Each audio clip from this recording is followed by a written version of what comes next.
ছিলেন কিনা? ছিলেন না মহিলা? ছিলেন।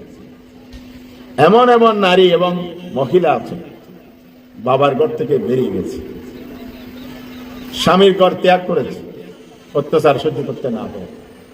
এই জন্য অত্যাচার, তারা স্ত্রীকে, মেয়ে সন্তানকে বা নিজের সন্তানকে বাপ দাদার 14 গোষ্ঠীর যে পত্তলিক পূজা, মূর্তি পূজার জন্য বাধ্য করত।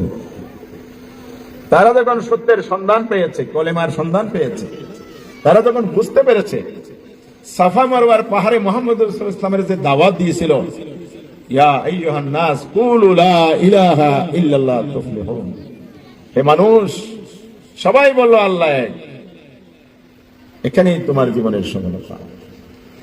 কিন্তু তার মা বাপ যেহেতু মুশরিক, স্বামী মুশরিক, সে তোমাকে শিখাচ্ছে লাত মানাত উজ্জার ইবাদত করো, আর মুহাম্মদ সাল্লাল্লাহু আলাইহি ওয়াসাল্লাম বলেছে আল্লাহর ইবাদত করো। তখন কি আর মুশরিক স্বামীর কথার নির্দেশ গোলামি করবে না আল্লাহর গোলামি করবে?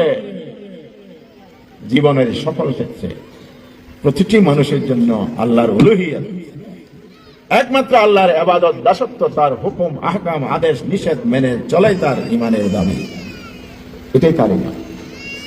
আমি ঈমানদার হব, কলমা পড়ব, নামাজ পড়ব, রোজা করব, কিন্তু আমি আমার রাষ্ট্রীয় এবং সমাজ জীবনে কতগুলো আইন আছে, বিধান আছে, নিয়ম আছে, কানুন আছে, সেগুলোর ক্ষেত্রে আমি আল্লাহর আইনের বিরুদ্ধে চলবো, তাহলে আমি কি পুরা মুসলমান না আধা মুসলমান?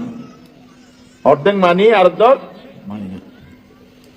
নিঃসন্দেহে নামাজ রোজা আল্লাহর আদেশ, হজ যাকাত আল্লাহর আদেশ, এটা আপনাকে মানতে হবে।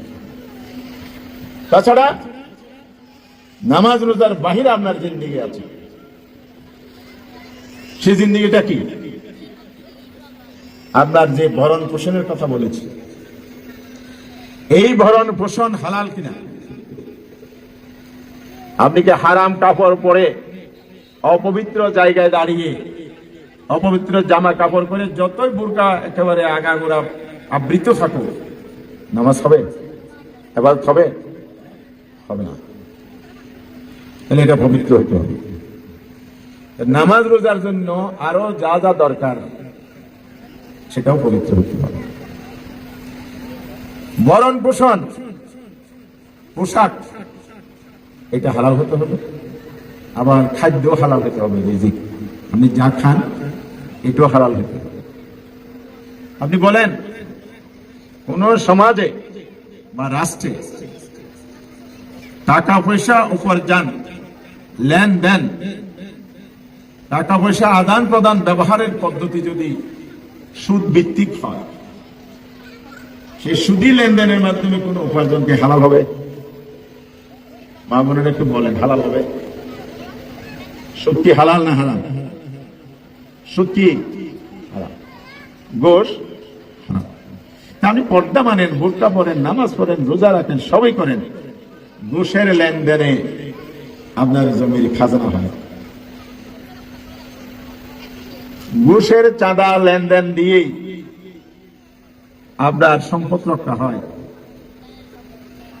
ঘুষ দিয়ে আপনার চাকরি পেতে হয়, ঘুষ দিয়ে আপনাকে মাল ফুরাইতে হয়, ঘুষ দিয়ে আপনাকে টেন্ডার পেতে হয়, ঘুষ দিয়ে আপনার টেন্ডারের বিল পাস করাইতে হয়, অফিসারকে গুল না দিলে ফাইলে সাইন করেন। আল্লাহ রাসূল সাল্লাল্লাহু আলাইহি ওয়াসাল্লাম বলেছেন, আর রাশি ওয়াল মুরতাশি কালাহুমা ফিন্নার, যে ঘুষ দেয় আর যে ঘুষ খায়, একজনে দেয় আরেকজনে খায়, কালাহুমা ফিন্নার, দুইজনেই জাহান্নামে।